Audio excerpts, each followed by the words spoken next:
മല്ലു KBFCയുടെ പുതിയൊരു വീഡിയോയിലേക്ക് ഏവർക്കും സ്വാഗതം. കേരള ബ്ലാസ്റ്റേഴ്സ് ആരാധകരെ സംബന്ധിച്ചിടത്തോളം, പ്രത്യേകിച്ച് ബ്ലാസ്റ്റേഴ്സിൻ്റെ മലയാളി ആരാധകരെ സംബന്ധിച്ചിടത്തോളം വളരെയധികം നിരാശ നൽകുന്നൊരു അപ്ഡേഷനാണ് പങ്കുവെക്കാനുള്ളത്.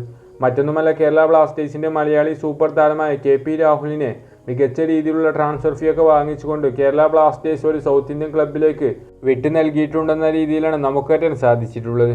ഏതായാലും വിശദമായ വീഡിയോയിലേക്ക് കടക്കുന്നതിന് മുൻപ് ചാനൽ ഇതുവരെ സബ്സ്ക്രൈബ് ചെയ്യാത്തവരാണെങ്കിൽ ഒന്ന് സബ്സ്ക്രൈബ് ചെയ്ത് വെക്കാൻ മറക്കരുത്. രാഹുലുമായി ബന്ധപ്പെട്ട് ബ്ലാസ്റ്റേഴ്സുമായി ബന്ധപ്പെട്ട അടുത്ത വൃത്തങ്ങളിൽ നിന്നാണ് ഇത് സംബന്ധമായി നമ്മൾ ന്യൂസ് അറിഞ്ഞിട്ടുള്ളത്.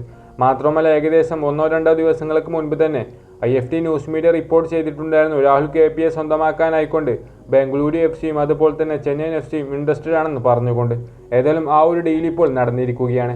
മലയാളി സൂപ്പർ താരമായ KP രാഹുലിനെ കേരള ബ്ലാസ്റ്റേഴ്സ് ട്രാൻസ്ഫർ ഫീ വാങ്ങിച്ചുകൊണ്ടാണ് ISLലെ ഒരു സൗത്ത് ഇന്ത്യൻ ക്ലബിലേക്ക് വിട്ടു നൽകിയിട്ടുള്ളത്. നിലവിൽ ചെന്നൈയിൻ FCയും ബംഗളൂരു FCയും സൗത്ത് ഇന്ത്യൻ ക്ലബ്ബ് തന്നെയാണ്. നിലവിലെ സാഹചര്യം വെച്ച് നോക്കുമ്പോൾ ബംഗളൂരു FCയിലേക്ക് കൂടുമാറാനാണ് പോസിബിലിറ്റീസ് കാണുന്നത്. ഏതായാലും ഈ ഒരു ന്യൂസ് 100% കൺഫേമാണ്. കാരണം നമ്മൾ ബ്ലാസ്റ്റേഴ്സുമായി ബന്ധപ്പെട്ട അടുത്ത വൃത്തങ്ങളിൽ നിന്നറിഞ്ഞ ന്യൂസാണ്.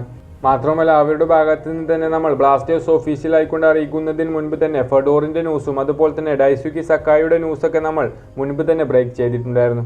അത്തരത്തിൽ അവരിൽ നിന്ന് തന്നെയാണ് നമ്മൾ അറിഞ്ഞിട്ടുള്ളത് KP രാഹുലിനെ ഒരു സൗത്ത് ഇന്ത്യൻ ക്ലബ്ബ് സ്വന്തമാക്കിയിട്ടുണ്ടെന്നും വളരെ മികച്ച രീതിയിലുള്ള ട്രാൻസ്ഫർ ഫീയാണ് ബ്ലാസ്റ്റേഴ്സിന് ലഭിച്ചിട്ടുള്ളതെന്നും അറിഞ്ഞിട്ടുണ്ട്. ആ ഒരു South Indian club Bengaluru FC ആവാനാണ് പോസിബിലിറ്റീസ് കാണുന്നത്. ഏതായാലും നമുക്കറിയാം, കഴിഞ്ഞ സീസണിൽ രാഹുൽ KP ബ്ലാസ്റ്റേഴ്സിന് വേണ്ടി നിരാശാജനകമായ പ്രകടനമാണ് കാഴ്ചവെച്ചിട്ടുണ്ടായിരുന്നത്. ഒരൊറ്റ ഗോൾ പോലും അദ്ദേഹത്തിൻ്റെ സ്വന്തം പേരിൽ കുറിക്കാൻ അദ്ദേഹത്തിന് സാധിച്ചിട്ടുണ്ടായിരുന്നില്ല. ഏതായാലും ബ്ലാസ്റ്റേഴ്സ് നടത്തിയ ഈ ഒരു നീക്കത്തെ നിങ്ങളെങ്ങനെ നോക്കിക്കാണുന്നു എന്ന് നിങ്ങളുടെ അഭിപ്രായങ്ങളൊക്കെ തീർച്ചയായും കമൻറ്റായി അറിയിക്കുക.